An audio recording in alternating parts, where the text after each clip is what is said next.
those that perhaps don't stay right to the end, there will be a surgery, a sort of drop-in surgery on the 16th of September. So if you have more questions or you started your application for funding and need a bit of help, then that will be a good time to drop in and ask our expert about that as you're going along. So that's the 16th of September. But again, all the dates for the next two as well will be sent to you in due course. Right, I think I've covered everything there. So without more ado, we will hand over to Jane. Okay, that's me. Hello, everybody. My name is Jane Yeomans. I am the project manager for Transformation Cornwall. And we deliver the Meet the Funders programme with the Diocese of Truro. It's something that we've been doing for a number of years. I think we're in about our 5th year. It's been gradually developing over that time. And really the programme is all about getting you to develop, fund and sustain your social action project. My presentation this morning is going to be on vision, mission and values. It's the very first presentation in this series of workshops, and I hope that will become clear as we go through the presentation as to why. So let's move on and let's start this. Share. Right, okay, perfect. So we are going to cover how to develop your vision, how to develop your mission, and how to set out your values. So firstly, we're looking at vision. You haven't shared it yet, Jane? Oh, excuse me. Let me go back. Okay. Sorry, apologies for that. Okay, let's slideshow from the beginning. Perfect. Have you got that? Can everybody see that one slide? Right, okay, perfect. So we're going to be looking at vision, mission and values, and firstly, looking at whether your vision is clear. So this is a fundamental part of your project, setting your vision. It's a chance to think and reflect with your team about what it actually is that you want to develop together. And I would strongly advise to do this at the very beginning. Think of this process of setting your vision as the stabilizers or the strong foundations of your project, but also recognize that if you're able to start strongly, you can carry that strength, clarity and training with you, and it's going to make for an easier ride. I put that idea of as stabilizers up, which is all about developing before we go off to be Olympic cyclists. We need to start somewhere, and that's a great place to start. It might not look great and it might not look very professional, but actually taking time, spending time developing confidence and clarity around those stabilizers and what happens with bikes and putting brakes on, that is what I would like in setting your vision to. So setting your vision provides you with the tools to set off on your journey to develop your project. It's a first stage process and something to do before you get to the starting block, and it's fundamental for your future. You will be sharing your vision a lot of times with a great many people, including your congregation, your community, your funders, your customers, your family, and also yourself. You're going to be revisiting this. So it's important to set aside some time to gather with your team and spend time on this and ask yourself if your vision is clear. So what is a vision? A vision is the bigger picture. It's an aspirational description of what an organisation would like to achieve or accomplish in the future. It serves as a clear guide to choosing courses of action, and it gives a context for all your decision making. It ensures that decision making is in accordance with what the organisation wants to achieve. A vision statement will tell those inside and outside your church the reason for its existence. In no more than about 2 sentences, a vision statement explains the specific long-term goal of your ministry, where you're going and what you wish to achieve. Your vision statement will provide cohesion, motivation, and unity of purpose. And sharing a common vision and purpose makes a group more successful. I've put here that our Transformation Cornwall vision is to see faith in action at the heart of flourishing communities in Cornwall. And I've also put that on a pedestal, which is where I would suggest that you put your vision statement.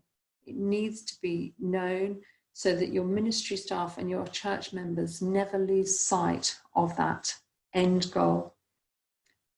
As a result, the decisions made by your staff and church members are consistently aligned with your vision. Now, top tips for writing your own vision statement. So, firstly, be concise. This is not the place to stuff a document with fluffy statements. It should be really simple, easy to read, and cut to the essentials so that it can be set to memory and be repeated accurately by others in your team and your community. Be really clear.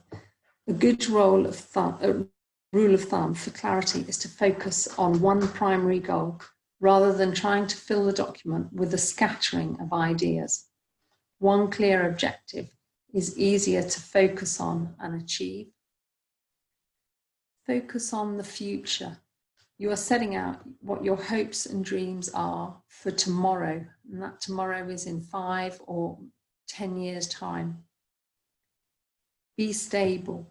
Your vision statement is a long-term goal that should not be affected by changes. So that could be changes in technology, people coming and going, fashions, markets. It needs to be straight and solid. Be challenging. You definitely don't want to be timid in setting the goals of your vision, but your objective shouldn't be too easy to achieve, but also it shouldn't be so unrealistic to be discarded. We're probably all like world's peace, but a vision statement is not the place to put that. Be inspiring. Create something that will rally the troops and be desirable as a goal for all of those involved in your project. Now, if I were to take 3 away from this, take away 3 here, your vision needs to be clear, concise, and above all, inspiring.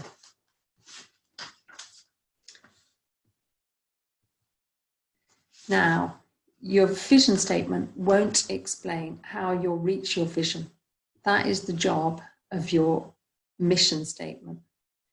Your mission statement is a broad statement of what the organisation will do in pursuit of its vision. So here, Transformation Cornwall's mission is to strengthen faith-based social action in Cornwall. That is the meat of what we do. That is our activities.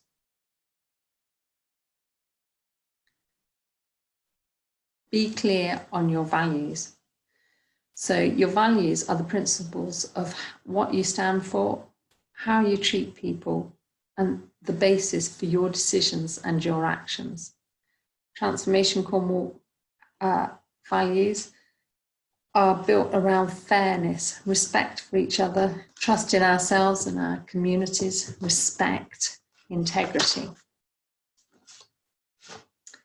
Now, we've been doing some work with the wonderful food banks in Cornwall recently, and many of the food banks in Cornwall and nationally are run under the umbrella of an organisation called the Consultation Trust. So I thought that they would be a great example to look at here. So the Consultation Trust's vision is to end hunger and poverty in the UK. The Consultation Trust mission is to bring communities together to end hunger and poverty in the UK by providing compassionate, practical help with dignity whilst challenging injustice. Now, the Consultation Trust values work on passion, compassion, accountability, innovation, and empowerment. And all of these can be seen on the Trussell Trust website. They're very easy to find. Now, that's Trussell. Their vision, their mission and values are solid. They're mighty, galvanized, unwavering, inspiring, and trustworthy. They make you want to get involved with your time and your money, learn or hear more, or just join with that organization. Now, I'm going to do an example here of a church hall refurbishment, which is something that people bring to our Meet the Funders program an awful lot of the time. So here we have a church hall refurbishment that we're going to be developing, and we want this to be a great space. Now, are you trying to renovate? Ask yourself, are you trying to renovate this hall because it's a bit shabby? Or is a renovated hall vital for undertaking the work that your vision calls for? Now, people, so that could be your community, your congregation, your team, or indeed your future funders, may not really mind or care that your hall is shabby. They might recognise that fact, but they aren't necessarily looking to do anything about it right now. But they can be motivated and inspired by your vision. They can see that your project is worthwhile, and they can be inspired with what you can all achieve with a renovated hall, and actually use that as a call to action. So here's the difference. St Barnabas Church Hall Committee would like to refurbish our hall so that we can hire it out to more people in our parish. We would like to get new chairs, tables and curtains, install a new heating system, update our toilet facilities, and install a small kitchen area. Or our vision is to develop St Barnabas Church Hall into a place of light, warmth and welcome, so we can better share our space to meet the spiritual and social needs of the whole community. To enable that, we need, and then one would talk about the heating and the lighting and all of that kind of thing. But can you see that the second statement is more inspiring? It brings people into action and actually starts to gather your team. Now, I've set out a summary with some tasks to get you and your team started. Take time to think for yourselves and discuss with your team. So this is almost like a homework slide. So I've put the vision, so the bigger picture, providing cohesion, motivation and unity of your purpose. Think about key words that should be in your vision statement. Your mission statement is a broad statement of what the organisation will do in pursuit of its vision. Key words that should be in our mission statement are and values, the underpinning beliefs of your organisation in the work to be done. Our key values are. So don't try and come up with a statement straight away on vision and mission, but actually come up with some key words that really you know that they need to be in there. Values tend to be a bit more common. And as a Christian organisation, we often have very similar values, I hope, around lots of community projects. But you will start seeing that some actually really speak to you and your team, and they're the absolutely unguiding values and words that you want to be using and developing into your statement.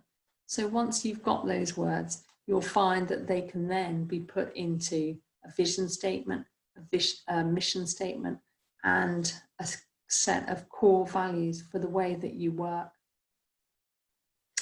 Now, I've done this because not knowing who's coming along, I'm not quite sure where you are in developing your project. So I have said that setting your vision, mission and values is crucial at that first stage. But I also recognise that that's not everybody's situation. But I would really recommend pulling back and actually spending time to develop this vision, mission and values. You are going to be repeating it in funding applications, talking to your community, and remembering why you're getting out of bed to develop this great project in the first place. So I would really invite you to take stock of where you are on each of these things. I think it will hold you in good stead. Now, that's the end of my presentation.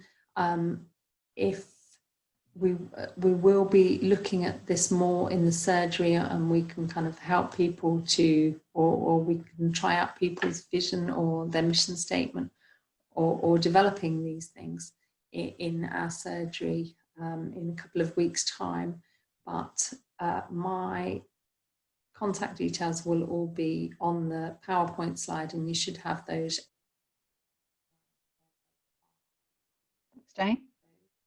I'm going to move on to Christine, who's going to be talking to you about engaging your community. Next. Yep.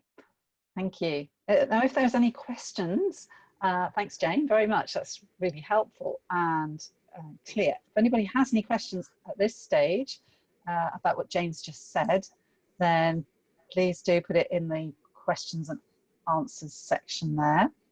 And otherwise we're waiting for Christine to take over with her sharing screen.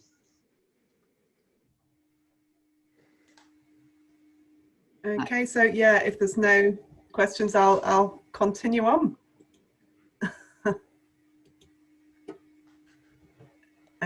Hopefully you can see that. Yes. Yeah, good. Okay, so we're going to look at engaging your community. So if you're preparing a project, sorry. Yeah, so if we're preparing a project, we need to think about the community engagement in our project. Sorry, I'm just fiddling with the pictures at the side. If I click to one person, I only get Liz and not me, so I better leave us all on there. Okay, so anyway, so we'll carry on here. So first of all, when you're thinking about your community, think about who your community is. Who is the community that you're working with? So what are the groups and organisations that exist within your local community outside of your organisation or your church? And are the key groups of people in your community who you could reach out to through your project or through your work? So are there different age groups that you could reach out to? Maybe there's a lot of children in your village, maybe there's a lot of older people. Which sorts of people are you going to reach out to? Are there different interest groups? Could you, within your project, provide something for a particular interest group? Or people with specific needs who you could relate to and work together with? Or perhaps in your community, there's a high level of poverty, or there's people in debt, or there are people who are facing different problems who you could reach out to for your project. So think about who your community is. And then the links that you have with that community, bringing the community to the church or bringing the community to your organisation.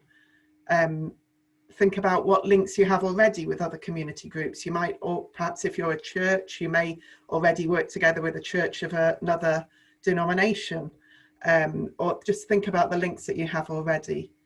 And can you partner with a local group? Perhaps there's an existing group in your community who you could work together with. Perhaps if you're developing a project, you could develop a project together with another group. For example, if you're a church, maybe you could partner with a school. Maybe there's a common thing that you'd like to do together. There's one church, St. Wen Church, who partnered with a local school in order to do an environmental project to develop a biomass boiler, which both organisations could use. So perhaps you could form a partnership like that, and just think about how you can work together with other people in the community or other groups in the community. look at what services are provided in your village or in your community, and think about how you can fill in those gaps. And I'm going to look at that a bit more later, but fill in those gaps and provide services that other people are not already providing. There's no point starting a project that provides a service that's already well provided for in your community, but try and do something different and meet other needs that are not already provided for. Which parts, I often talk about a church because I'm from the diocese. In fact, I should have introduced myself a bit more. I'm a parish support advisor at the Truro diocese. So if I talk about the church, that's where I'm coming from. But I know some of you are from other organisations that are not necessarily a church, but a faith-based organisation.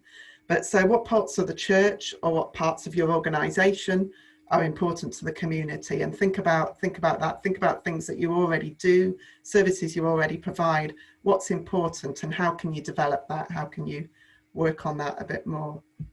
And how can you just play an active part in your community rather than playing an active part in your organisation? How can you play an active part? How can you get involved with your community a bit more? And let the community shape your project. Rather than thinking of a project and thinking, I'm going to give this to the community, let the community shape your project. Find out what the community want or need, and what are their key issues, what issues are they looking at, and see how you can shape your project around their needs and their interests. Sorry, it's my phone ringing. There we go. Oh, I can't stop it. Sorry. Okay. And at the moment, think about what have been the experiences of your community since COVID-19, that things have probably changed in your community. People will be doing things a different way. There'll be new needs that didn't exist before and new issues that didn't exist before. People will have been working in new ways and sharing together as a community in new ways. And how can that shape what you're doing in your project? And if you're a church, if you're a faith-based organisation, your project should have a mission focus, should be reaching out and serving the community. So, community needs, as we said before, think about what the main needs are in your local community. Find out what those needs are. Think about how you can meet those needs with what you already have in your organisation. So if you have particular skills, particular facilities, can you meet those needs with what you have? And if not, you know, how can you get those things that you need to reach the needs of the community? And that can be part of your project, building in maybe the staff you need or the facilities you need to meet those particular interests or needs of the community. Think about what other organisations are working to meet those needs already. There might be an organisation in your community that's already doing that, so you don't need to do it. But if there isn't, look for the gaps where those needs are not being met by a community, by a different organisation or group. And work with your community, talk to your community, carry out surveys or write questionnaires, talk to people either one-to-one or in groups, have open meetings talking with your community. Use suggestion boxes, use events where people can come and share their ideas, share what their needs or their the issues that are on their minds. Use all these ways and ask people, what do you want to see happening in your village or in your community or in your town? And how can the church or our organisation help you to do this? And how can we work together? How can we form a partnership and work together to meet your needs? So the church should be at the heart of our community. So community fundraising then.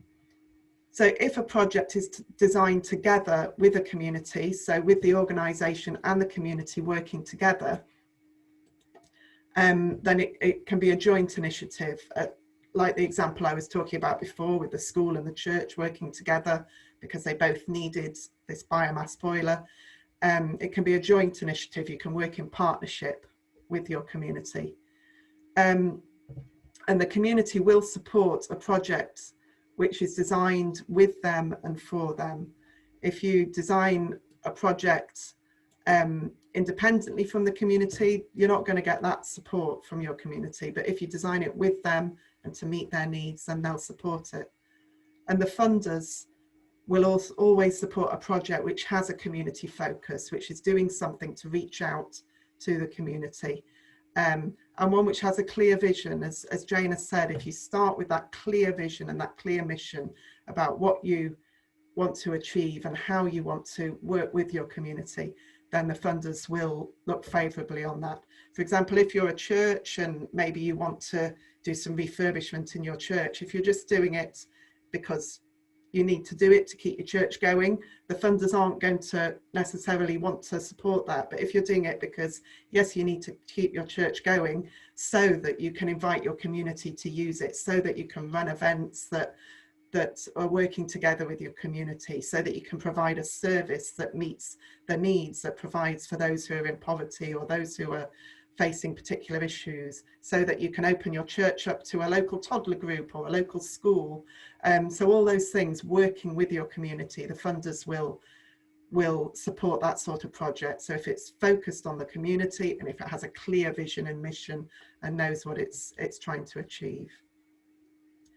Yeah, if you're fundraising for your building, that's just what I was talking about. Show how it will benefit the community, show how upgrading that building can support the local community and provide for them.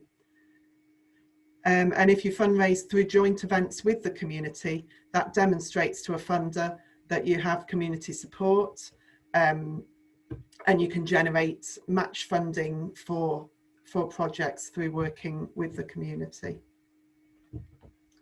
Okay, so during COVID-19, many organisations and many churches have engaged in more creative ways of fundraising because some of the usual channels of fundraising are not available anymore. So a lot of churches that I've been working with have developed online virtual fundraising. So they've signed up to an online giving provider whereby they can get donations through online, through their websites, through their Facebook pages, or in whichever way they are present online. But there's all sorts of different things that people have been doing: historic trails around churches, cream teas with the community, coffee mornings, quizzes, flower festivals, open gardens, all these different things that you can do in a virtual way online, and people can then donate online to attend these or to look at what you've produced. So there's some great ideas for fundraising, and some of these things are ways of again showing a funder that you've done something creative, you've been able to generate a little bit of income, and then that's a little bit of match funding. If you're then approaching a funder to ask for some extra funding for a project, that's something that you can show that you've done in a creative way in a very difficult time. Just a few examples of some of the things that have been happening in some of our churches. Many things have been going on, but these are a couple of examples. There was a flower festival, Llanpaidar virtual flower festival in St. Column. They just recorded videos of their usual flower festival in the church with beautiful pictures of flowers and invited people to donate online, and they raised around £1,500 for that. So they had 2 different festivals and people donated, and it's beautiful. If you look it up online, you'll be able to watch it, and it's really beautiful. St. Luke's Church in Boscopper in St. Austell, they had an amazing event which was run, walk or cycle 10k for 10 days, so 100k in all. Their information's at the bottom there. And they raised nearly £4,000 for a prayer hut, which is another wonderful example of a community project together with a school. They're building this prayer hut in the school grounds because they work very closely with the school. So it's a wonderful way that church is working together with the community, and together they're trying to launch this project to build a prayer hut, which will be a place for people in the school and in the local community to come to pray, but also to get support, to get counselling, and all sorts of different things will go on in that prayer hut. So this online obviously the walking, running and cycling wasn't online, that was physical, but then people could donate online to support that, and they raised this wonderful amount of money towards that project. And the picture at the bottom there with the little give a little sign, that was what people would click on to donate. And then finally, another example is Week St Mary Church, which is where Leslie is from. They had a virtual open garden event, which Leslie's going to tell us a little bit more about in a minute. So I haven't put many details on that one there, so I'll leave Leslie to that later. So that just gives you an idea of some of those creative things that you can do even in this difficult time at the moment, to generate a little bit of income, but also to show funders that you're relating to your community and you are being creative in your fundraising. Those are the diocese contacts. I haven't added my own personal contact on there. When we send this out to you, I'll add my own personal email address on there as well, so that you can contact me directly if you'd like to. But that's it from me for the moment. Thank you. Thanks, Christine. That's really helpful. Does anybody have any questions or comments they'd like to add to that?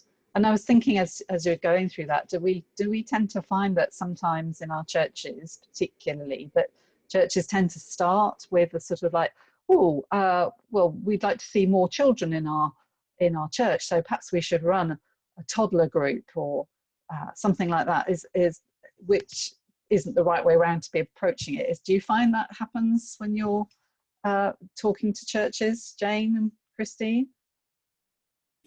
Yeah, definitely. You know, a lot of people just go out there and they look at what they think is the need, and then develop according to that. But the right way to do it would be to go out to the community and say, you know, what do you need? Do you think there's a need for something for children? But also to see what else is being provided. If somebody else is already running a toddler group, then try and make contact with them and work together with them. But yeah, ask people first what they want before just launching into something that you think is right. Yeah. I think I would add to that, you know, just it's an opportunity to kind of break the boundaries, really. So you know, it's fine if, for example, there's two local toddler groups in your town. I wouldn't necessarily say that in a village, but it's fine. You know, you then need to know, you know, what times they are, if there's anything that the parents who are coming along would like to do, maybe an afternoon session or a different day, or for a toddler group for children with special needs or stuff like that. But it's actually about talking to your community. You'll end up with a far better project through doing that. And those people will want to come, develop and own in that example, the toddler group that you're doing, which is ultimately what you want, you know, good community work, what you want to happen. Yeah, that's helpful, because actually when I think back to when my son was a baby, I went to a different toddler group every day. Me too. It was my way of getting out of the house and going somewhere. So I moved around. We only lived in a small town, so yeah, thanks, that's helpful. Right, I don't think we've got any more questions coming in or comments, experience, but do keep sharing those. And then we're going to hand over to Leslie now, who's going to share her experience of this wonderful virtual fundraising that she did. Thank you, Leslie. Thank you. My name's Leslie Booker, and I am one of the church wardens at Week St Mary Church immediately I said that, somebody knocked at the front door. It's all right, somebody else has got it, that's good. Yes, we've had a virtual fundraising event, which was not planned originally. First of all, I'll show you a trailer for the event, which may give you some sort of a flavour of it. Okay.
I hope that that gives you a taste of what the event was like that we organised. That was made with particularly simple software on an iPad. And in common with everyone else, we rely almost entirely on regular fundraising events for our church's income to pay for MMF, repairs, improvements, and the cost of ministry, including heating and lighting, equipment, consumables, and transport, and so on. And to do that, we organise a massive range of different events. But what happened was, for a start, we couldn't have children's events. We couldn't have our regular festivals. We couldn't do our community projects, and this is in fact our Adventure Church planting their seeds last year. We can't have harvest festivals. We couldn't have our gift day, which has become such a massively important part of our financial calendar. We couldn't have our huge concert, which has become an annual event, which produces a couple of £1,000. We couldn't have small events inside people's houses. So I'm just getting my words up.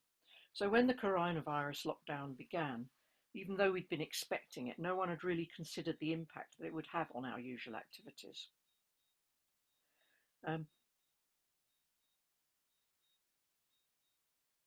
None of this seemed important because of the threat of the coronavirus, and we mostly decided to just sit it out.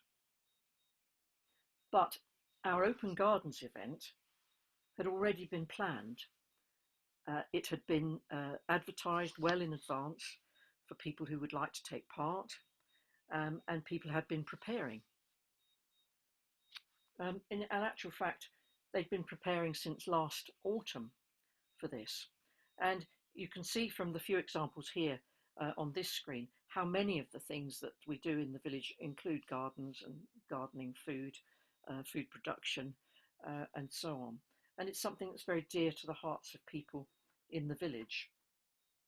So that's what we decided was something that that people would enjoy, their open gardens.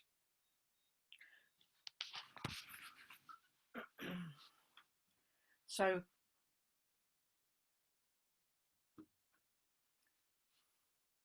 when we decided that this too would need to be cancelled, there were enormous disappointment and dismay around the parish, particularly from our Methodist former shopkeeper, who had been planning and hoping for 2 years to show his garden to this church event. We don't have open gardens every year. He asked if we could somehow use the garden, which was already being prepared, particularly because the early spring weather had been so good, and having few other commitments, many people had been gardening more than they ever would have usually done. This was only 2 weeks before the original proposed date. So we thought about it, and we decided that if these people were willing to allow access to their gardens or provide photos and videos themselves, it might be possible to get something ready in time. 9 gardeners were willing to go ahead, and 3 would be able to provide the majority of the photos required themselves.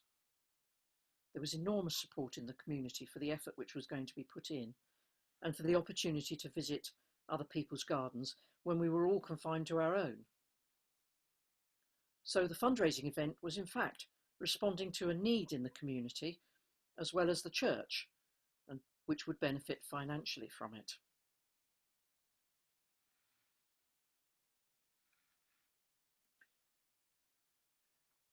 And so the virtual open gardens idea was born. I'd been to one of these webinars before, which explained about online giving. So I set up a Give a Little account, downloaded the link to share, and the QR code to add to the posters, and set off making videos on my iPhone. I used a program called iMovie, which you get with your iPad and iPhone, to create very passable videos on my iPad from photos and video clips, added a soundtrack and a commentary, and opened a YouTube channel to which these could be uploaded. There were technical hitches because I'd never done any of this before, but I think I more or less overcame them all, and I was able to have 5 videos, all of around 10 minutes, to upload to YouTube, and then created a playlist which could be shared once people had given their donation. We advertised on Facebook and circulated our electoral roll, asking them to share the advertising and the trailer as widely as possible. I composed a standard email which gave easy access, easy to follow links to the online giving page, and then asked the customers to email the church's email address when they had done so. Now, one point here is that Give a Little only retains and shows you the names and addresses of gift-aided donators, so you get no details of people who do not gift aid, and no contact emails either. So you need to monitor the emails carefully, and that's why we had them email us once they'd donated. You get an account and payment weekly straight into your bank account. We opened on the planned date, and for a week or 10 days had regular requests for access, which I was easily able to supply with the YouTube playlist link in another standard email reply. Overall, we've raised nearly £700 on this event, which was at least twice what we would have raised on a live event.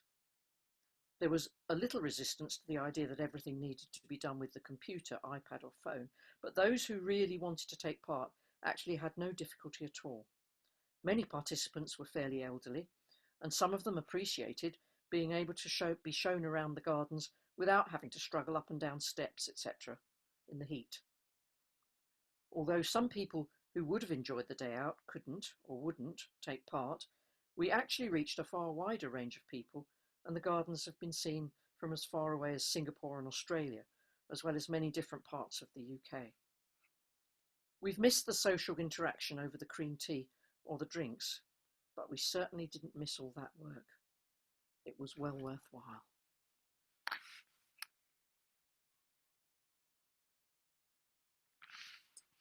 Thank you. Thank you. Wow, thank you, Leslie. That was amazing. What I'm in awe of you taking on such a big challenge of putting together an online thing, not only producing the videos and putting all that together, as well as sorting out how to do online giving. That was a massive task, and well done to you for taking that on and doing it. You'll be our go-to person now when people are stuck with that.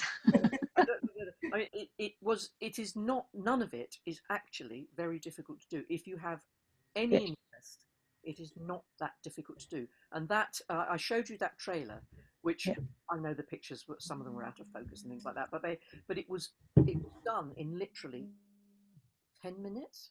Yeah. That template is available to use. Yeah. You just drop things into it. Anybody can do these things. It's just not that difficult. Yes, that's right, and it's finding those easy ways to do them, the support that's there, and all the even the instruction videos there are these days. I don't know about you, but if I'm stuck with something, I Google, so and there you go, you get a video of what to do, which is quite useful. So that was brilliant. Thank you very much. And now, are there any? Does anybody have any questions for Leslie about that, or any other questions to Jane or Christine as well? Or just any comments, pop them in the chat. Quiet bunch today. We know you're there. Yes. Very quiet. Yeah. I think what was lovely as well about that your presentation, Leslie, was that just actually how much that was, like you say, you started off in the sense it was a fundraiser for the church, but actually it really blessed people in your communities, those that go to church and those that don't, just from that being, it still felt like you were part of a community by seeing people's gardens in the village there. It is important that people feel that they're still communicating and connected to each other. This is something that they didn't want to let go of, and so they were very supportive of it, and they were supportive financially as well. So yes, that's what hit the spot. That's why I say it's responding to demand in this case. It helped us, but it certainly helped the people who were stuck indoors at that time. Yes. It was pretty tough then. Yeah. And I think for us all moving forward as well, as organisations or as churches particularly, actually, that's something we really should be thinking about, is actually what can we be doing to encourage our community, in terms of bringing community together as we move forward out of lockdown, and to help people. Go on, Jane. I think also to add there, I mean, it was a lovely video, and I've not seen that before. Leslie, I've been very intrigued by the bees particularly. But I was, what also that shows is that, well, I'm going to be rude here and say it's not all about the money. That's, fantastic to raise £700, and, just to be clear, this isn't a competition, or, what actually that money represents is that your community are backing your project, your church, your intention to bring the community together, and that is priceless. It is something that a funder will be interested in, but also other members of your community are interested in. Church, I work for a Transformation Cornwall is a Christian organisation, but we absolutely need to show that church is not solely about services in buildings all around the community. The churches are homes to food banks, toddler groups, memory cafes, mental health self-help groups. They're already in the community, and if your community know of your community work and they want to get involved and they want to work with you and they want to use your buildings or use your volunteers or help you to flourish, then it's really important to be able to show that.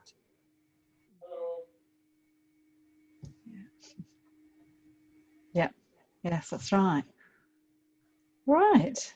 Well, there aren't any more questions or comments there, so I think we'll wrap it. Jane, did you have that final slide with?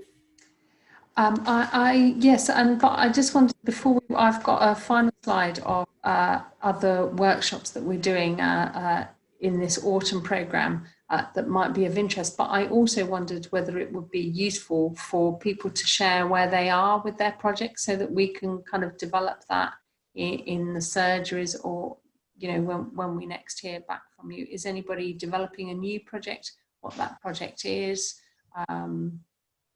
Is there anything that you've seen or heard this morning that is of interest and that you want to explore further?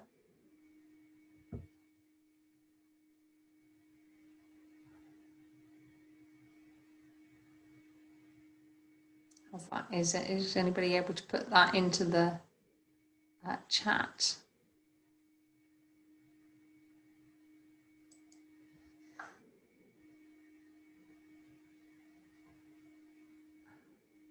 Let me.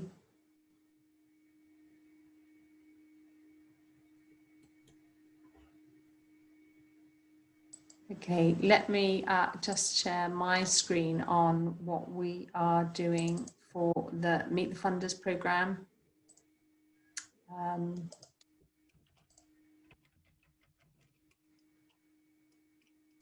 For the autumn.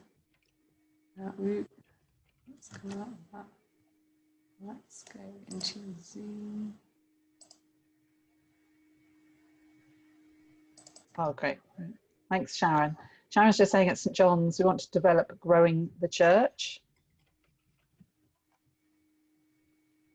Okay, and so that's growing. So as I remember, is this around the prayer corner in the young children's area. Just as Sharon replies to that, Anne was saying, looking to refurb project at Newquay Facebook Food Bank, so used to FB, Food Bank later on this year. Okay. Yes, Sharon Okay. saying pray and play, yes. And you're interested in how to involve the community in this. So, so let me just take those one at a time. So Anne, you know, if you're looking to involve your community in this, I would really reiterate, you know, make sure that you've got your vision for what you see, for what Newquay Food Bank wants to achieve. You know, what is the vision for your organisation? What's the mission? What's the way that you're going to do that? Because then you can repeat that into your community and start gathering your community along. So for Sharon, I've got that you want to develop your pray and play area. So develop what that actually means, what's going to be the impact. And again, you know, looking at the vision, you know, what is the point or the motivating factor behind developing that pray and play area. And how that links with your intentions to grow your church. Yeah, Anne was saying about how to access matching funds, but that will be in the next or the third webinar. Yes. So what happens with matching funds is actually it's all into the pot. So as Leslie says, if you can show that your community are prepared to put their hands in their pockets, that they believe in the work that you're doing, then that is match funding. Match funding doesn't necessarily work as a 50-50%. It works by kind of just gathering that money. So if, you know, a cream tea ordinarily, or, you know, a virtual online event, bringing in some money, and if you can kind of pepper that with other little bits, you know, if there's money from the local Lions or something, then that can all be brought together and used as match funding to attract bigger funds. We only have 1 minute left, Jane. Do you want to pop that? Okay, let me share my screen and bring on the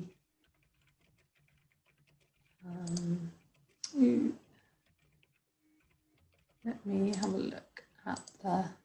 Okay, so we have a surgery so we've developed the Meet the Funders programme into workshops and surgeries. So each workshop we're following up with a surgery. So we encourage participants at the workshop to do some homework or development of their project and bring that to the surgery, and then we can work in a more one-to-one way and actually get stuff on paper for each of you.